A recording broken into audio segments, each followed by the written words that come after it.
लगन से दूसरे भाव में अगर सूर्य होता है तो उसका क्या फल होता है हम आपको विस्तार से बताएंगे। वो बात अलग है किस राशि में क्या फल होगा, लेकिन दूसरे भाव में बैठने से क्या फल होगा आप इसको गंभीरता से समझिए। ऐसे व्यक्ति बहुत भाग्यवान होते हैं। उसी के साथ साथ उनके घर में गाय भैंस पशु दूध देने वाले पशुओं का सुख प्राप्त होता है। इसके साथ साथ इनको हमेशा अच्छा धन प्रतिष्ठा मान सम्मान तो मिलता ही है। अच्छे अच्छे शुभ कार्यों में इनका धन खर्च होता रहता है। और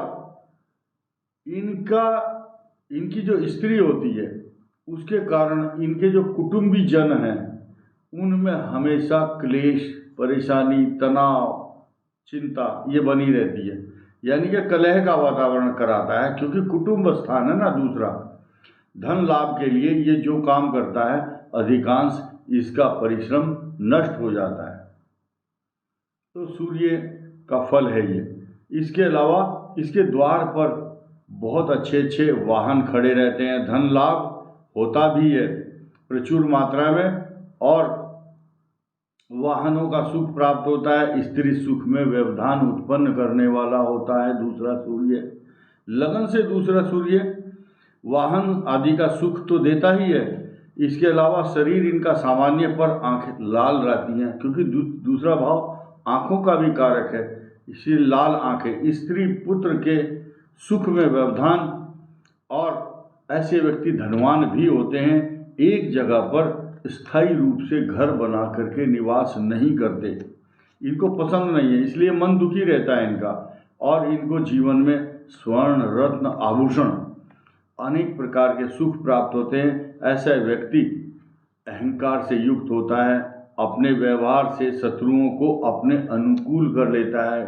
ये न केन प्रकारेण छल से बल से कपट से किसी भी नीति से दूसरों को अपनी ओर आकर्षित कर लेता है। इसके अलावा यह व्यक्ति बहुत तर्कपूर्ण बात करता है। हर चीज़ में आर्गूमेंट होगी और मधुर भाषा बोल करके अपनी बात को मनवाना जानता है। दूसरे स्थान में जो सूर्य है तो चोर या चोरों के द्वारा या सरकार के द्वारा उसके ऊपर रेड पड़ती है, उनका धन हरण कर लिया जाता है दूसरों के द्वारा।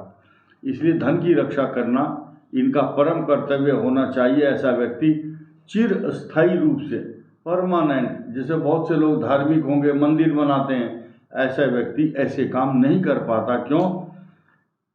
क्योंकि सूर्य कष्ट कारक है इस स्थान पर बैठ करके। इसीलिए ऐसे व्यक्तियों की जो कीर्ति है यश है वो स्थिर रूप से स्टेबल नहीं रहता, कायम नहीं रहती। ऐसा व्यक्ति कृपण, शास्त्रों में कृपण शब्द का मतलब कंजूस, धन खर्च करने में थोड़ा कमी करता है, क्रोधी होता है और उसकी भूलने वाली प्रवृत्ति हो जाती है। ऐसे व्यक्ति मुख के रोगों से और नेत्र रोगों से पीड़ित तो होते ही हैं, साथ में विद्या में इनकी बाधा आती है, लेकिन ये शास्त्रों में निपुण हो जाते हैं। फिर भी ज्ञानवान राजयोग का सुख प्राप्त करते हैं। ऐसे व्यक्ति अपने धन को जल्दी जल्दी खर्च करने में लगे रहते हैं। अपने आप को बड़ा बनाने की इच्छा रहती है, ऐसे काम करते हैं जिससे मेरा नाम हो चारों तरफ। लेकिन ऐसा व्यक्ति काम करने से जी चुराता है। साफ सफाई की तरफ इनका विशेष ध्यान रहता है। जब ये बेडशीट बिछाते हैं उसको बिल्कुल साफ करते हैं, सलवट नहीं रहती, कपड़े अच्छे पहनते हैं। इसीलिए इनको अक्सर ये डर रहता है कि मेरी इमेज पब्लिक में खराब ना हो जाए। तो ये मैंने दूसरे भाव का, लगन से दूसरे भाव का फल बताया। धन्यवाद, नमस्कार।